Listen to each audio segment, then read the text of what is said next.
The morning sunlight streamed through the tall windows of the concert hall, casting long shadows across the polished wooden floor. It was just past 6 and the building was quiet except for the gentle swish of a mop and the occasional clink of a bucket. The cleaning lady had been here since 5, working her way through the grand space with practiced efficiency. She was in her late 50s, with graying hair pulled back into a neat bun and hands that showed years of hard work. For 15 years, she'd arrived before anyone else to prepare the hall for the day ahead. The musicians and staff knew her only as Anna, the quiet woman who kept everything spotless and disappeared before most performances began. Anna moved with care around the grand piano that stood center stage. It was her favorite part of the cleaning routine. She'd dust the gleaming black surface with a soft cloth, making sure never to disturb the keys or any of the delicate mechanisms. Sometimes, when she was certain no one was around, she would stand beside it for a moment, admiring its elegant shape and imagining the beautiful sounds it could make. The concert hall was home to one of the city's most respected orchestras. Tonight they would perform Tchaikovsky with a guest pianist who had traveled from overseas. The program had been displayed in the lobby for weeks, and Anna had read it each morning while cleaning the glass display case. This morning, as she finished polishing the piano, Anna noticed a small smudge on one of the white keys. Normally, she would never touch the keyboard itself, that was an unspoken rule, but the mark stood out against the perfect whiteness of the ivory. After a moment's hesitation, she carefully wiped it away with the corner of her cloth, her touch as light as a feather. "You have a gentle hand with her," a voice said from behind. Anna jumped and spun around. A man stood in the doorway watching her with curious eyes. She recognized him immediately as Anton Kozlov, the pianist who would perform that evening. He was tall and lean, with salt and pepper hair that fell slightly over his forehead, giving him a youthful appearance despite being in his early 60s. "I'm sorry," Anna said quickly, stepping away from the piano. "I was just cleaning." "No need to apologize," Anton said, walking toward her with a warm smile. "I arrived early to practice and couldn't help noticing how carefully you treat the instrument." He set down his leather satchel on a nearby chair and approached the piano. Most people don't realize these instruments are living, breathing things with personalities all their own. Anna nodded, clutching her cleaning cloth. She should excuse herself and continue with her duties, but something about the man's friendly manner made her linger. "You've been working here long?" Anton asked, running his fingers lightly over the piano's surface as if greeting an old friend. 15 years, Anna replied, her voice soft. 15 years. Then you've seen many pianists come and go. He chuckled. Some good, some, well, not so good. A small smile touched Anna's lips. All different, she agreed. And do you play? Anton asked casually, adjusting the piano bench. Anna shook her head quickly. Oh, no, sir. I just clean. Anton sat down at the bench and played a quick scale, nodding with satisfaction at the sound. Well, she's in beautiful condition. You must take excellent care of her. I try to, Anna said. She began gathering her cleaning supplies, feeling she had already stayed too long. Wait, Anton said suddenly. His eyes sparkled with sudden mischief.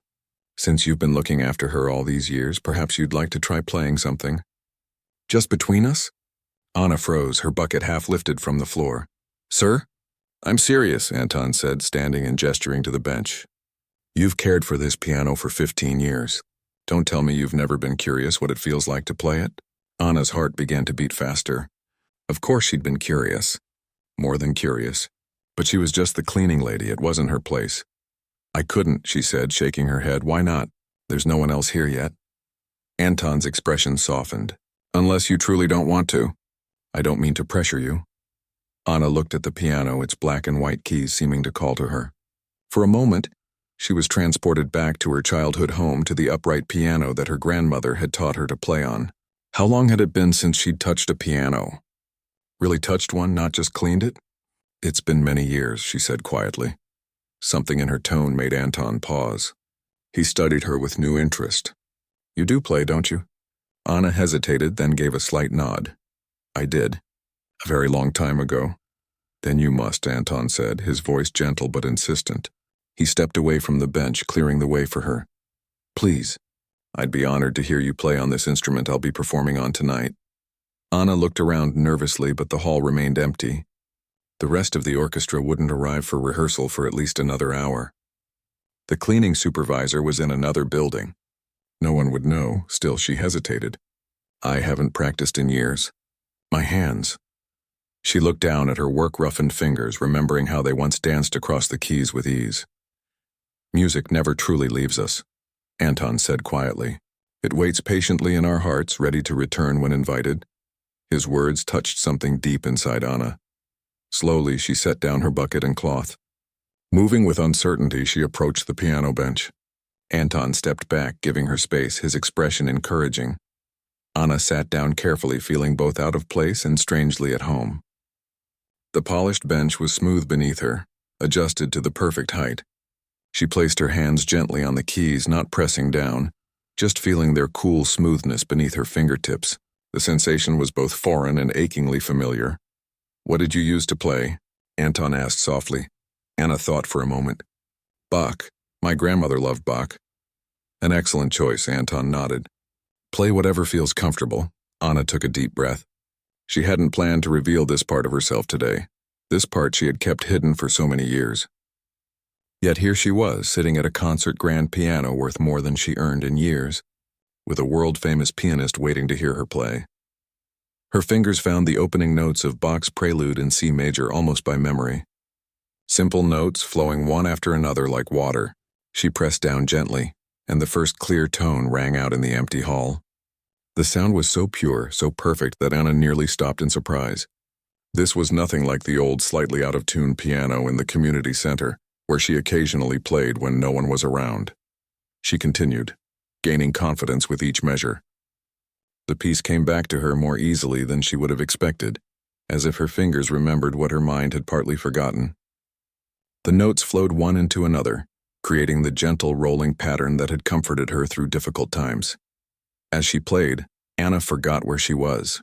She forgot about her cleaning duties, about the hours of work still ahead, about her aching back and tired feet. She remembered only the joy of creating music, of being part of something beautiful.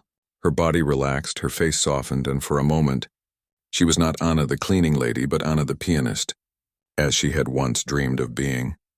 When she finished the piece, the final notes hung in the air like a question. Anna sat still, hardly believing what she had just done. Then she remembered Anton and turned to look at him, suddenly embarrassed by her boldness. The expression on his face made her pause. He was staring at her with undisguised astonishment, his eyes wide and curious. That was... He began, then stopped, searching for the right words. That was not the playing of someone who used to play. That was the playing of a musician. Anna felt her cheeks grow warm. It's a simple piece, she said, starting to rise from the bench. Anyone can play it. No, Anton said firmly, shaking his head. Not like that. Not with that touch. He came closer, his expression both confused and intrigued. Where did you learn to play like that? Anna looked down at her hands, now resting in her lap. My grandmother taught me back in my home country. She was a piano teacher. Later I had lessons at the music school in our town until... She trailed off, not wanting to explain the circumstances that had ended her musical education. Until, Anton prompted gently. Anna shrugged slightly. Life changed. We needed money more than music. She stood up, feeling she had said too much already. I should finish my work now. Wait, Anton said, touching her arm lightly to stop her. Play something else. Something you love. Anna hesitated. The sensible part of her knew she should get back to work. The cleaning wouldn't finish itself, and if her supervisor came looking for her, but another part of her, a part that had been silent for too long, wanted desperately to continue. To sit at this beautiful piano and play again, to lose herself in the music as she just had. Please, Anton said, seeing her internal struggle. Just one more piece. Anna looked at the piano, its lid propped open, keys inviting her back. What harm could one more piece do? She sat down again and thought for a moment. Then her hands found the opening chords of Chopin's Nocturne in E-flat major. More challenging than the Bach, this piece required more emotion, more interpretation. Anna closed her eyes, letting the music guide her. The sweet melancholy melody filled the concert hall, rising to the high ceiling and echoing back, surrounding them both. Anton stood completely still, listening with the trained ear of a professional. As Anna played, lost in the music, he observed her with growing wonder. This woman, who had been invisibly cleaning this hall for 15 years, played with the sensitivity and understanding of someone who truly knew music from the inside. When Anna finished the Chopin, the silence that followed felt profound. She opened her eyes to find Anton looking at her with an expression she couldn't quite read. "Who are you?" he asked quietly. But before Anna could answer, the sound of voices in the corridor broke the moment. The orchestra members were beginning to arrive for morning rehearsal. Anna stood quickly, gathering her cleaning supplies. "I need to finish the lobby before everyone arrives," she said, her voice returning to its usual quiet tone. "Wait," Anton said, but Anna was already heading toward the exit, her posture once again that of the unassuming cleaning lady. "At least tell me your full name." Anna paused at the door and looked back at him. For a brief moment, a flicker of the musician he'd just witnessed showed in her eyes. "Anna Petrova," she said simply, then disappeared into the corridor. Anton stared after her, the beautiful notes of Chopin still hanging in the air around him. He had a feeling that his encounter with Anna the cleaning lady was only the beginning of an extraordinary story. Anton sat at the piano long after Anna had left, his fingers hovering over the keys where hers had been minutes before. The sound of her playing Chopin still echoed in his mind. There had been something extraordinary in those moments, a raw talent shaped by proper training but untouched by the formalities and pressures of the professional music world. He was still sitting there, deep in thought when the conductor and several orchestra members entered the hall. "Anton, you're early," the conductor called out cheerfully. He was a short man with wild curly hair that bounced as he walked. "Eager to try out our piano?" "I've already had that pleasure," Anton replied, standing up and extending his hand in greeting. "And I must say your instrument is exceptionally well maintained." "We take good care of it," the conductor said proudly. "Our technician is one of the best in the business." Anton nodded, but his thoughts were elsewhere. "The cleaning lady," he said suddenly. "Anna, what do you know about her?" The conductor looked surprised by the question. "Anna?" he shrugged. "Not much, I'm afraid. She's been with us for years. Does a fine job. Quiet woman, keeps to herself. Why do you ask?" Anton hesitated, unsure how much to reveal. "We had an interesting conversation this morning. She seems unusual." "Really? I don't think I've exchanged more than a few words with her in all these years." The conductor checked his watch. "Well, shall we begin? The others will be here shortly." Throughout the morning rehearsal, Anton found his thoughts drifting back to Anna. He played automatically, his fingers finding the right notes while his mind wandered to the cleaning lady with the hidden talent. Several times the conductor had to call his attention back to a particular passage or tempo change. During the lunch break, Anton approached one of the violinists who had been with the orchestra for many years. "Do you know anything about Anna, the cleaning lady?" he asked casually. The violinist, a woman in her 60s with silver-streaked dark hair, looked up from her sandwich. "Anna, not really. She's always here when I arrive in the morning and gone by the time most performances start." "Why the interest?" "Just curious," Anton said. "Does she have family? Children?"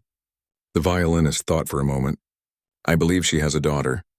I remember seeing them together once years ago, after a children's concert. The girl must be grown by now." She studied Anton's face. "What's this about?" Anton smiled. "I'm not entirely sure yet, but I intend to find out." After rehearsal ended that afternoon, Anton lingered in the concert hall, hoping Anna might return to clean, but another custodian, an older man with a limp, appeared instead. "Excuse me," Anton called to him. "I was looking for Anna. Is she coming back today?" The man shook his head. "Anna works mornings only, sir. Been that way for years. She has another job in the afternoons." "Another job? Do you know where?" The custodian looked uncomfortable. "Don't know much about her personal business, sir. She's a private sort." Anton thanked him and gathered his things. As he left the concert hall, he made a decision. He would come early again tomorrow morning. He needed to hear Anna play again, needed to confirm that what he'd witnessed wasn't a fluke. That evening, after a quiet dinner alone in his hotel room, Anton found himself searching online for Anna Petrova, pianist. The search returned thousands of results, but none that seemed to match the woman he'd met. He tried adding the city name, but still found nothing relevant. What had happened to her? How had someone with such obvious talent ended up cleaning concert halls instead of performing in them? The question circled in his mind as he tried to sleep. The next morning, Anton arrived at the concert hall just after 5:30. The front doors were unlocked and he slipped inside quietly. The lobby was dimly lit, and he could hear the distant sound of a vacuum cleaner coming from one of the upper levels. He made his way to the main hall and found it empty, the grand piano waiting silently on the stage. Anton sat down in one of the plush red seats in the front row and waited. 20 minutes later, Anna appeared, pushing a cleaning cart loaded with supplies. She stopped short when she saw Anton. "Good morning," he said, standing up. "I hope you don't mind that I came early again." Anna looked nervous. "Is something wrong with the piano?" "No, not at all. It's perfect." Anton stepped closer. "I came to hear you play again." Anna's expression closed. "Yesterday was a mistake. I shouldn't have—" "It wasn't a mistake," Anton interrupted gently. "It was beautiful. And I have questions." Anna looked down at her cleaning cart, her fingers fidgeting with a cloth. "I have work to do." "Of course. I understand." Anton nodded. "But perhaps after? Before the others arrive? I would very much like to talk with you." Anna hesitated, then gave a small nod. "I finish the main hall at 6:30. "I'll be here," Anton promised. He left her to her work and went to the small practice room he'd been assigned.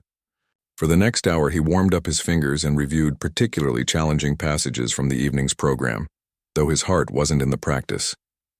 At 6:30 sharp, he returned to the main hall. Anna was just finishing, wiping down the last row of seats. When she saw him, she straightened up and put away her cleaning cloth. "Thank you for coming back," Anton said. He gestured toward the stage. "Shall we sit by the piano?" "It's more private than out here." After a moment's hesitation, Anna followed him onto the stage. They sat side by side on the piano bench, an unusual place for a conversation, but somehow fitting. "Where did you study?" Anton asked directly. Anna looked surprised at the bluntness of the question. "It was a long time ago. But you did study formally. That much is clear from your playing." She nodded slowly. "In my home country. I attended the music conservatory in my city for 3 years." "Only 3? What happened?" Anna was silent for a long moment. When she spoke, her voice was soft but steady. "My father became ill. Cancer. My mother needed help with his care and the medical bills. I was the oldest, so I left school to work." "I'm sorry," Anton said quietly. "And after he passed?" "By then I was 22. I had met a man, fallen in love. We married, had a daughter." Her eyes softened at the mention of her child. "Life moved on. But the music?" "I played at home when I could. We had a small upright piano. Nothing special, but it was enough. And then you came here? To this country?" Anna nodded. "When my daughter was 8. My husband," she paused. "He had troubles, gambling, debts. We needed a fresh start." Anton listened, hearing all the things she wasn't saying. "The struggles, the sacrifices. Is he still with you? Your husband?" Anna shook her head. "He went back after 2 years. Said he missed home too much. Last I heard, he remarried there. And your daughter?" A genuine smile lit Anna's face. "Natalie. She's 24 now. In graduate school studying chemistry. Very smart girl. Does she play piano too?" "A little. But her passion is science, not music." "And that's good, more practical." Anton nodded, understanding the unspoken sentiment. Anna had steered her daughter toward a more stable path than music. "And you've been cleaning here all this time? 15 years? "It's steady work," Anna said simply. "Good benefits. I clean here in the mornings, then work at the university library in the afternoons. Between the 2 jobs, I was able to put Natalie through college. She got scholarships too, of course." Pride shone in her eyes as she spoke of her daughter's accomplishments, and Anton felt a wave of admiration for this woman who had sacrificed so much. "Do you ever perform? Community events, church, anything?" Anna shook her head. "Sometimes I play at the senior center where my friend works. The old upright there is terribly out of tune, but the residents don't seem to mind. And occasionally at the community center, when no one is using the room with the piano, but not really performing, no." Anton was quiet for a moment, thinking. "Would you play something for me now?" "Before the others arrive?" Anna glanced at the door nervously. "I shouldn't—" "Please," Anton said. "Just one piece. Anything you like." After a long pause, Anna turned to face the keyboard. She thought for a moment, then began to play Debussy's Clair de Lune. The delicate, impressionistic piece filled the hall with its dreamy quality, Anna's touch conveying all the moonlit mystery the composer had intended. Anton watched her hands, noting the technical precision despite years without formal practice. But more than the technique, it was the emotion in her playing that moved him. Anna played as if she were telling her life story through the music. The joy, the hardship, the moments of beauty amid struggle. When she finished, she let her hands rest on the keys for a moment before pulling them back into her lap. "You play beautifully," Anton said softly. "Why did you stop pursuing music? After your father recovered or after you came to this country?" "You could have—" "What?" Anna asked, a hint of bitterness in her voice for the first time. "Gone back to school? Become a concert pianist? I was a single mother in a new country with no money and no connections. But your talent isn't enough," Anna interrupted. "You know that. This world, the classical music world, it requires money, opportunities, the right teachers, the right connections." She stood up from the bench. "I made my choices. For Natalie. I don't regret them." Anton stood as well. "What about now? Natalie is grown, in graduate school. What's stopping you now?" Anna looked at him with surprise, as if the question had never occurred to her. "Now? I'm 57 years old, Anton. Too old to start a career in music." "Nonsense," Anton said firmly. "Too old for the international competition circuit, perhaps. But not too old to play, to perform, to teach even." Before Anna could respond, the sound of voices in the corridor announced the arrival of the first orchestra members. Her expression immediately changed, the openness disappearing behind the polite mask of the cleaning lady. "I need to finish the dressing rooms before my shift ends," she said, stepping away from the piano. "Anna, wait," Anton called after her. "I have an idea. Will you meet me after the performance tonight?" "I don't attend the performances," Anna said, looking uncomfortable. "I can leave your name at the stage door." "Please," Anton pressed. "I think I can help you if you'll let me." Anna hesitated, torn between curiosity and caution. "What kind of help?" "A chance," Anton said simply. "A chance to play again, really play for people who will appreciate it." "Will you come?" After what seemed like an eternity, Anna gave a small nod. "I finish at the library at 8. I could come after?" "Perfect," Anton smiled. "I'll leave your name with security. Anna Petrova." As Anna hurried away to finish her work, Anton turned back to the piano, an idea forming in his mind. It was unconventional, perhaps even risky, but somehow he knew it was the right thing to do. The cleaning lady with the soul of an artist deserved to be heard, and Anton Kozlov was just the person to make that happen. That evening, the concert hall buzzed with excitement. Every seat was filled and the air hummed with anticipation. Anton had performed with this orchestra twice before, and word had spread about his exceptional interpretations of Tchaikovsky. Critics from several major newspapers were in attendance, and the orchestra's social media accounts had been promoting the event for weeks. Backstage, Anton paced in his dressing room, but his mind wasn't on the performance ahead. Instead, he was thinking about Anna and the plan that had been forming in his mind all day. It was unconventional, perhaps even professionally risky, but he couldn't shake the feeling that it was the right thing to do. A knock on the door interrupted his thoughts. 10 minutes. "Mr. Kozlov," called the stage manager. "Thank you," Anton replied, adjusting his bow tie one final time before heading toward the stage. As he walked through the narrow corridor, he stopped a young stagehand. "There will be a woman coming to the stage door after the performance. Anna Petrova, please make sure she's allowed in and brought to my dressing room." "Yes, sir." The stagehand nodded, looking slightly confused but agreeable. The performance went brilliantly. Anton played with his usual technical precision, but tonight there was something more in his interpretation, a certain tenderness in the lyrical passages that moved even the most seasoned orchestra members.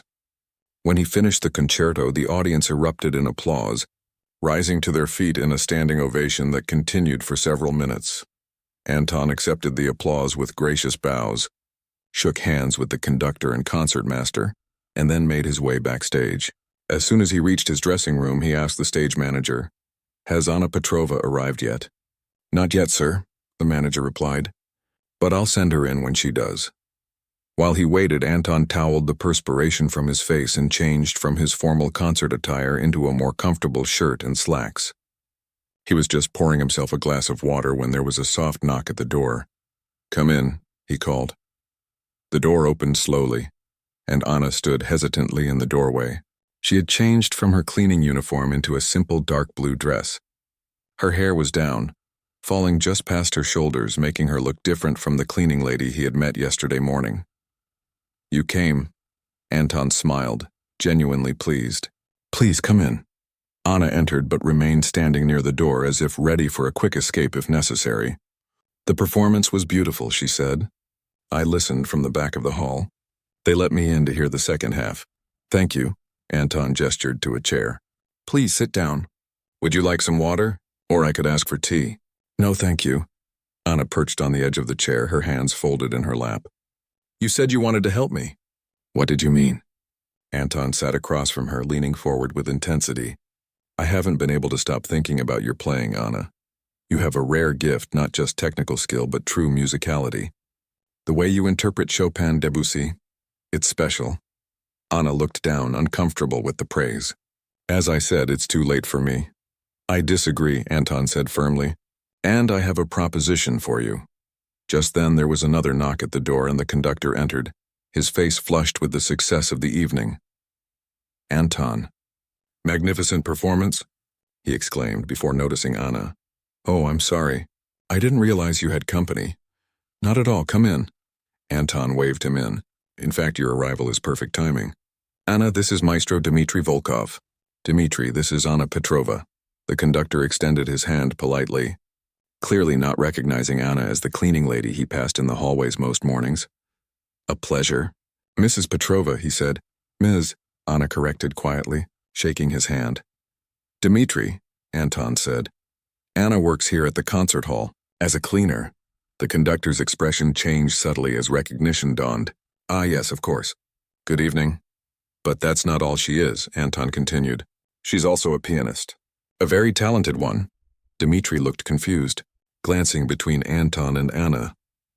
"I'm not sure I understand." "Neither do I," Anna said, looking increasingly uncomfortable. Anton stood up and began to pace, his excitement building as he explained. "Dmitry, remember how you mentioned that your education outreach program needs a new piano teacher? The one who was going to teach the underprivileged kids from the East Side?" The conductor nodded slowly.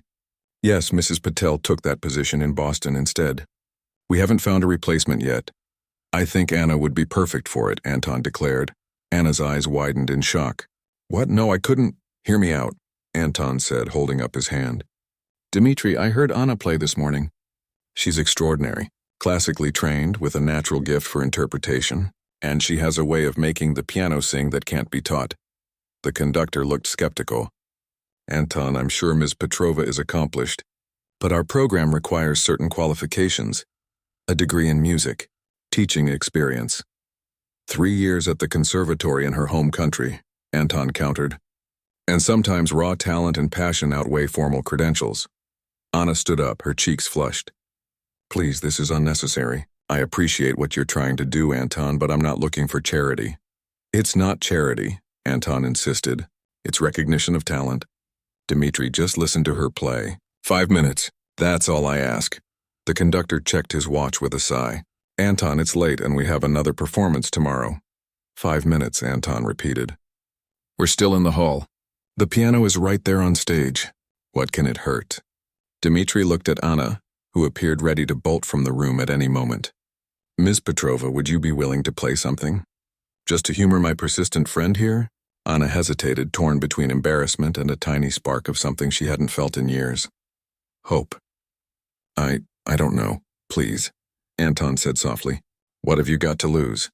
After a long moment, Anna gave a slight nod. "One piece." "Then I really must go. My daughter will be wondering where I am." The three of them made their way through the now empty backstage area and onto the main stage. The cleaning crew had already come through and the hall was dimly lit, with just the stage lights still glowing. The grand piano stood center stage, its lid still propped open from the evening's performance. Anna approached it with reverence, running her fingers lightly over its surface as she had done countless times while cleaning. But this time, she was here to play it, not polish it. She sat down on the bench, adjusting it slightly, and took a deep breath. Anton and Dmitry stood to the side, The conductor's arms crossed, his expression neutral but attentive. "What will you play?" Anton asked. Anna thought for a moment. "Schubert. Impromptu in G-flat major." She placed her hands on the keys and began to play. The sweet, flowing melody filled the empty concert hall, each note perfectly weighted and placed. As she continued, her initial nervousness faded, and she lost herself in the music, her body swaying gently with the rhythm, her face transformed by concentration and joy. Anton watched Dimitri's reaction more than Anna. The conductor's crossed arms gradually relaxed, and his skeptical expression softened into surprise, then genuine appreciation. By the time Anna reached the middle section of the piece, with its rippling arpeggios and delicate phrasing, Dimitri was completely engrossed, his conductor's ear recognizing the exceptional musicality before him. When Anna finished, there was a moment of profound silence before Anton began to applaud enthusiastically. Dimitri joined in, his applause more measured but sincere. "That was," Dimitri began, then paused, searching for the right words. "That was quite unexpected, Ms. Petrova." "Anna," she corrected gently, her cheeks flushed with the exertion and emotion of playing. "Anna," Dimitri nodded. "You play beautifully. Anton wasn't exaggerating about your talent." "Thank you," Anna said, standing up from the bench, her posture straightening with a hint of the pride she must have felt as a young conservatory student. "About that teaching position," Anton prompted, looking at Dimitri expectantly. The conductor rubbed his chin thoughtfully. "It's only part-time. 2 afternoons a week plus Saturday mornings. The pay isn't much, I'm afraid." "I could adjust my library schedule," Anna said, surprising herself with how quickly she was considering the possibility. If you're serious about considering me, well, there would need to be an official interview, of course," Dimitri said. "And you would need to prepare a proper audition. But yes, based on what I just heard, I would definitely like to consider you." The spark of hope in Anna's eyes grew brighter. "I would need to continue my cleaning job, at least for now." "Of course," Dimitri nodded. "But perhaps in time, if the program expands." "One step at a time," Anton said, placing a hand on Anna's shoulder. "The important thing is to get you playing again, sharing your gift." Anna looked up at the enormous concert hall around her, seeing it with new eyes, not as the place she cleaned, but as a place where she might someday truly belong. "I never thought," she began, her voice catching slightly. "After so many years, I never imagined I would have a chance to be part of music again. Not like this. Sometimes life surprises us," Anton said gently. "Sometimes we get second chances when we least expect them." Dimitri cleared his throat. "Why don't you come to my office tomorrow afternoon? We can discuss the details properly. Say 2 o'clock? Anna nodded, a smile spreading across her face. "I'll be there." As they left the stage, Anna paused and looked back at the piano one last time. Tomorrow she would return to clean it as usual. But now everything had changed. The instrument was no longer just something she cared for. It had become a bridge to a new future, one note at a time. Anton watched her, feeling a deep satisfaction that went beyond his successful performance that evening. In his long career, he had played on the world's greatest stages, received countless accolades, and recorded dozens of albums. But somehow helping Anna reconnect with her music felt more meaningful than any standing ovation. "Thank you," Anna said simply as they reached the stage door. Anton smiled. "This is just the beginning, Anna Petrova. Just the beginning."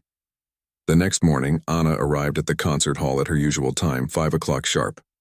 She moved through her cleaning routine as she had done thousands of times before, but today everything felt different. Her hands still dusted the surfaces and polished the wood, but her mind was filled with music, Schubert, Chopin, Bach, pieces she hadn't played in years but suddenly remembered with startling clarity. When she reached the stage and the grand piano, she paused longer than usual, allowing her fingers to hover just above the keys without touching them. 2 o'clock? She had an appointment at 2 o'clock that might change everything. "Good morning," a voice called from the back of the hall. Anna turned, expecting to see Anton, but instead found Dimitri, the conductor, walking toward her with a paper cup of coffee in his hand. "Good morning, sir," Anna replied, immediately stepping back from the piano and reaching for her cleaning cart. "I'm almost finished here." "No rush," Dimitri said, approaching the stage. "I often come in early on performance days. The quiet helps me think." He studied her for a moment. You know, I've seen you nearly every day for years, but I never really looked at you before yesterday. Anna said nothing, uncomfortable under his scrutiny. I feel I should apologize for that, Dmitri continued. It's too easy to look past the people who make our work possible. The cleaners, the stagehands, the ticket takers. It's fine, Anna said quietly. I'm just doing my job. But that's just it, isn't it? Dmitri said, climbing the steps to the stage. It's not your only job, not your only talent. He set his coffee down on a nearby music stand. I've been thinking about your playing last night. It was remarkable, especially for someone who hasn't performed regularly in years. Thank you, Anna murmured, still feeling strange about this new way the conductor was speaking to her. I meant what I said about the teaching position, Dmitri assured her. 2:00 today. My office. He picked up his coffee and turned to go, then paused. And Anna? You might want to bring some music with you. Sheet music for whatever pieces you feel most comfortable teaching. After he left, Anna stood motionless on the stage, her cleaning supplies forgotten for the moment. Sheet music. She would need sheet music. Her small collection at home consisted mainly of worn books she'd brought from her home country, and a few pieces she'd picked up at second-hand shops over the years. Would they be enough? What would the students be expecting to learn? Questions swirled in her mind as she finished her shift and headed to her afternoon job at the university library. Throughout her hours of shelving books and assisting students, her thoughts kept returning to the upcoming meeting. By the time she clocked out at 1:30, her stomach was tight with nerves. She had brought a change of clothes with her, a simple skirt and blouse that were more professional than her cleaning uniform or her library clothes. In the staff bathroom, she quickly changed and attempted to freshen up. Wishing she had thought to bring makeup, at exactly 2:00, Anna knocked on the door of Dmitri's office at the concert. "I'll come in," called the conductor's voice. Anna entered to find not only Dmitri but also a woman she didn't recognize, a well-dressed woman in her 40s, with a tablet computer in her hand.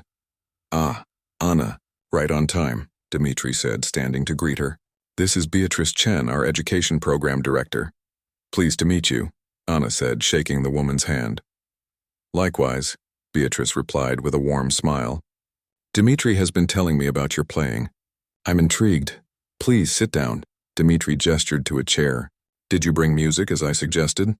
Anna nodded, opening her worn shoulder bag and pulling out several dog-eared music books and loose sheets. She had selected a variety of pieces, from simple exercises for beginners to more advanced compositions.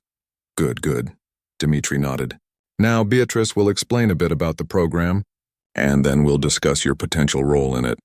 For the next half hour," Beatrice outlined the Education Initiative, a community outreach program designed to bring music education to children who wouldn't otherwise have access to it. The students came from diverse backgrounds, many from low-income families, ranging in age from 8 to 16. "We provide the instruments, the space, and the instructors," Beatrice explained. "All the children have to bring is their willingness to learn." "It sounds wonderful," Anna said sincerely, "but I'm not sure I'm qualified to teach. I never completed my degree and it's been so long." "Experience comes in many forms," Beatrice said. "Dmitri tells me you raised a daughter on your own while working 2 jobs?" Anna nodded, surprised by the relevance of this information.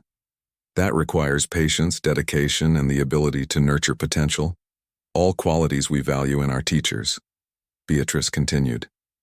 "As for technical qualifications, that's what this meeting is about. We'd like you to play for us again, and then perhaps work through a simple teaching scenario."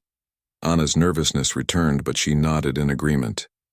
Dmitri led them to a small rehearsal room where an upright piano waited. It wasn't the magnificent grand on the main stage, but it was well-maintained and in tune. "What would you like me to play?" Anna asked, sitting down at the instrument. "Something that showcases range," Dmitri suggested. "Technical skill, but also expressiveness." Anna thought for a moment, then placed her hands on the keys and began to play Beethoven's Moonlight Sonata. She chose the piece deliberately. The first movement was slow and expressive, requiring a delicate touch, while the third movement was fast and technically demanding. It would demonstrate both aspects of her playing. As she played, she forgot about the 2 people watching her. She forgot about the job interview and her nervousness. There was only the music, flowing from her fingers as if the decades away from serious playing had never happened. When she finished, both Dmitri and Beatrice were silent for a moment. "That was lovely," Beatrice said finally, "particularly the emotional quality of your interpretation. Now may I ask you to look at this?" She handed Anna a simple piece of sheet music, a beginner's exercise. "Imagine I'm a 10-year-old student who's been playing for 6 months," Beatrice continued. "I'm struggling with this piece. How would you help me?" Anna studied the music, then looked up with a gentle smile. "First, I would ask you to show me where you're having trouble. Everyone struggles with different things. Let's say I can't get the rhythm right in measures 5 through 8, Beatrice suggested. Anna nodded and turned back to the piano. "I would break it down like this," she said, playing the section very slowly. "We would practice just these few measures, first with separate hands, then together." She demonstrated the process, explaining each step clearly. "And if I still couldn't get it?" Beatrice pressed. "Then we would try a different approach," Anna said thoughtfully, "maybe clapping the rhythm together before playing it. Or I might play the left hand while you play the right, so you can feel how they fit together." She smiled. "And I would remind you that learning takes time, that it's okay to struggle sometimes." Beatrice and Dmitri exchanged glances. "Well," Dmitri said, "I think we've heard what we needed to hear." Anna's heart sank slightly at his tone, which seemed neutral rather than enthusiastic. Had she failed the test?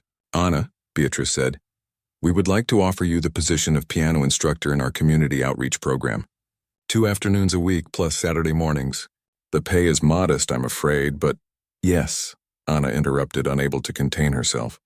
"Yes, I accept." Beatrice laughed, delighted by Anna's enthusiasm. "Don't you want to hear the details first? The salary, the expectations?" "Of course," Anna said, composing herself. "I'm sorry. It's just, this opportunity means a great deal to me." They spent the next hour discussing practical matters, the schedule, the curriculum, the types of students she would be teaching. By the end of the meeting, Anna felt both overwhelmed and exhilarated. "Your first class will be next Tuesday," Beatrice said as they concluded. "That gives you a few days to prepare. I'll email you the details of your students and their current skill levels." "Thank you," Anna said, gathering her music sheets. "I'll do my best." "We know you will," Dmitri nodded. As Anna turned to leave, he added, "Oh, and Anton called this morning. He wanted to know how things went. I hope you don't mind that I told him about the meeting." "No, that's fine," Anna said, touched that Anton had checked on her progress from his next tour stop. "He also mentioned something about a special arrangement for this Saturday evening." Dmitri continued. "He was rather mysterious about it. Said you'd understand." Anna looked confused. "This Saturday? I don't know anything about that." Dmitri shrugged. "Well, he asked me to tell you to be here at 7. Said it was important." As Anna left the concert hall and headed home, her mind buzzed with everything that had happened in the past 48 hours. From cleaning lady to piano teacher, it seemed impossible. Yet it was happening. When she reached her small apartment, she found her daughter Natalie already home from her university classes, cooking dinner in their tiny kitchen. "There you are," Natalie said, looking up from the stove. "You're late. I was getting worried." "I had a meeting," Anna replied, setting down her bag and music books. Natalie noticed the sheet music. "What's all this?" Anna took a deep breath. "Sit down. I have something to tell you." Over a simple dinner of pasta, Anna told her daughter everything. About playing for Anton, about the audition with Dmitri, and about the teaching position she had just accepted. Natalie listened with wide eyes, her fork forgotten in her hand. "Mom, that's amazing. Why didn't you tell me before?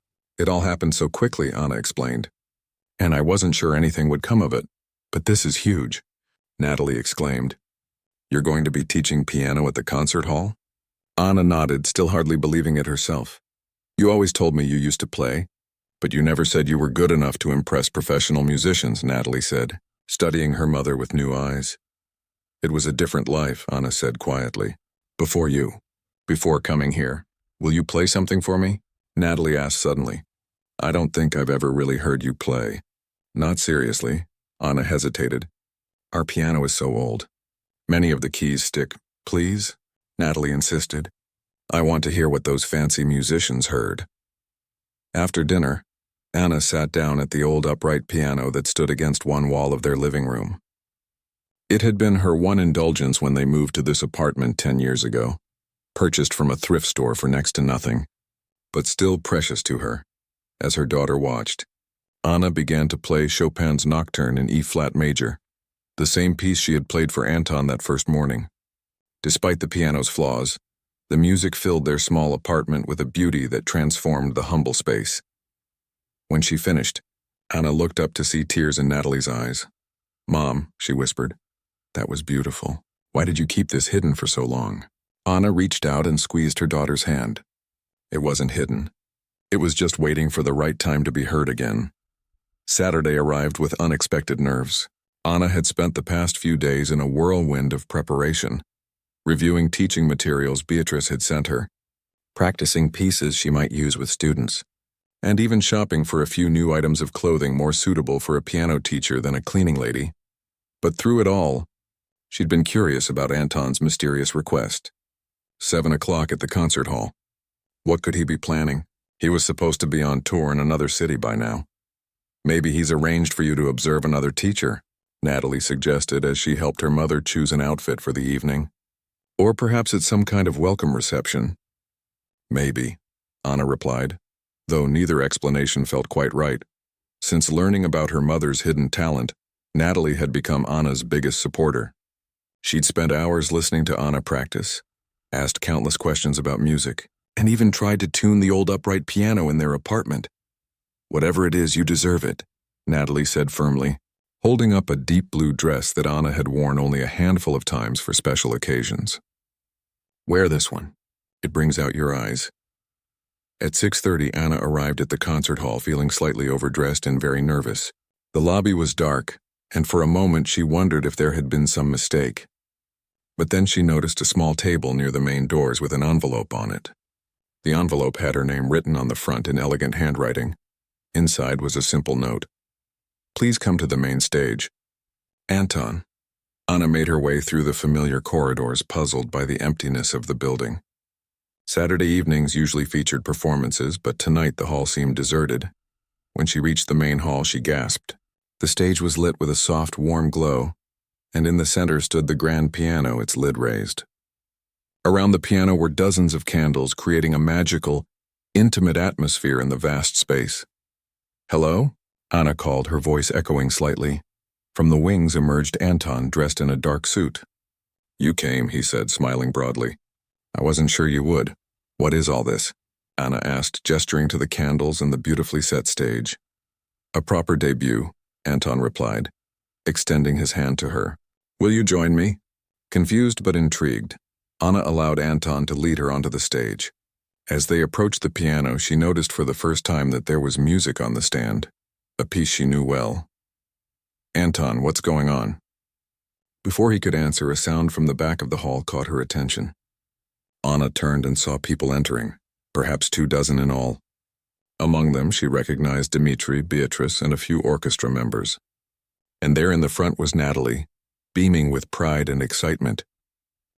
"What is this?" Anna whispered, suddenly feeling panicky. "I'm not prepared to perform.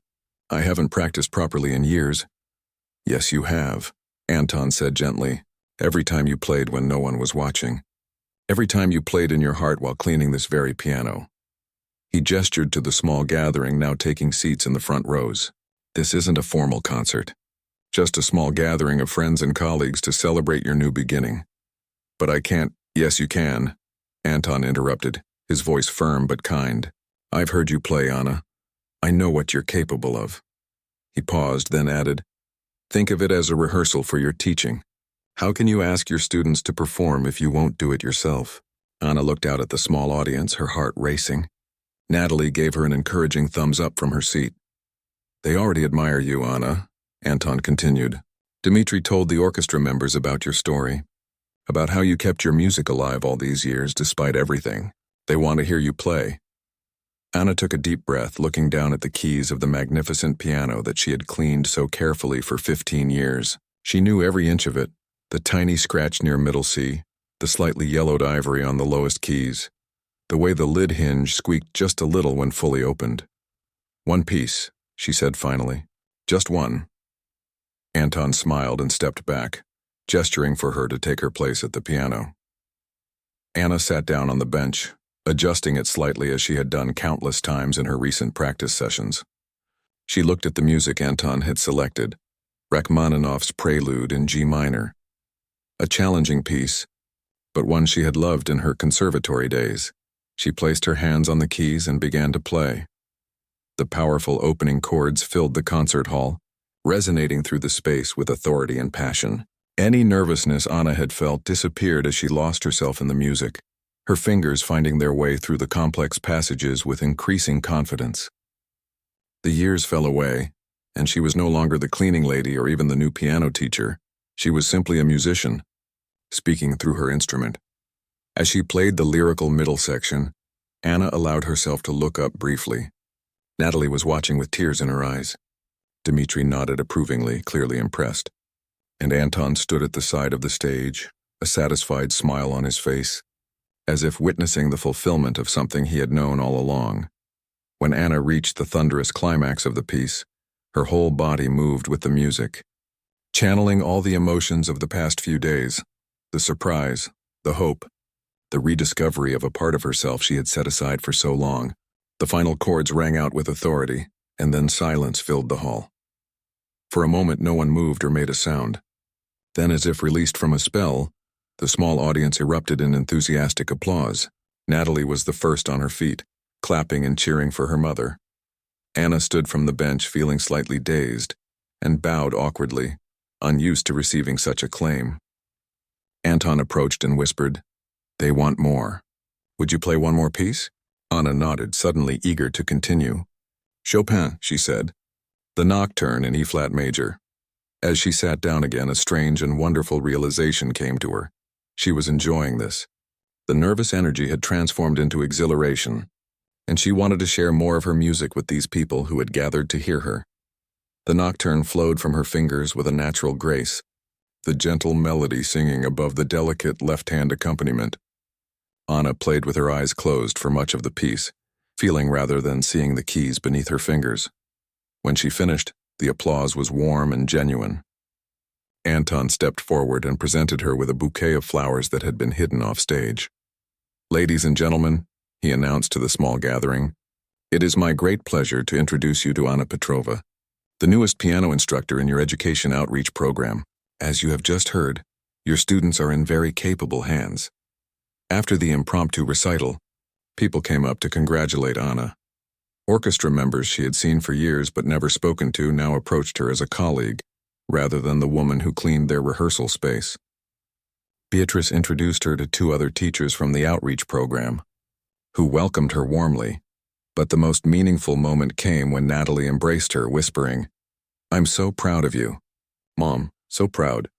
As the gathering began to disperse, Anton approached Anna one last time. "I have to leave for the airport in an hour. My tour continues tomorrow in Vienna." "I don't know how to thank you," Anna said, still clutching her flowers. "For everything you've done." Anton shook his head. "I didn't do anything, Anna. The music was always in you. I just helped others hear it." "Still, you changed my life," she insisted. "Why? Why did you take such an interest in me?" Anton was quiet for a moment, considering her question. 25 years ago, when I was just starting out, I was ready to quit. I had no connections, no money, and my teacher had just told me I didn't have what it takes for a concert career." He smiled at the memory. "I was cleaning offices at night to pay my rent, and one evening a famous pianist was working late in the building. He heard me playing on an old piano in the break room and stopped to listen." "What happened?" Anna asked, though she could guess the answer. "He became my mentor, helped me get my first real opportunities, believed in me when I didn't believe in myself." Anton's eyes met hers. Sometimes all we need is for one person to really hear us. As everyone filed out of the concert hall, Anna lingered on the stage, reluctant to leave. Dmitri noticed and approached her. "The hall is yours for as long as you like tonight," he said. "And from now on, if you ever want to practice on this piano outside your teaching hours, you're welcome to. It's the least we can do, considering how well you've cared for it all these years." "Thank you," Anna said, deeply moved by the gesture.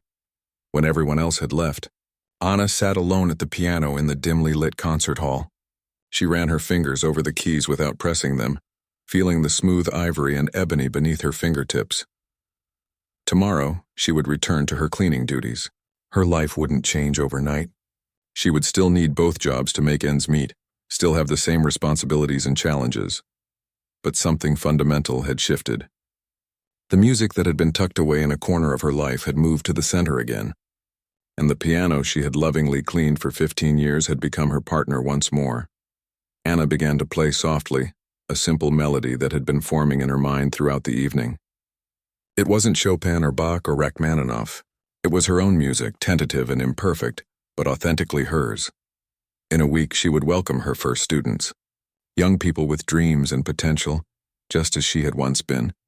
She would teach them technique and theory, but also the thing that mattered most, how to keep music alive in their hearts, no matter what life might bring. As her improvised melody echoed in the empty concert hall, Anna smiled. The cleaning lady had found her voice again, in the very place she had silently tended for so many years. And it was more beautiful than she had ever imagined.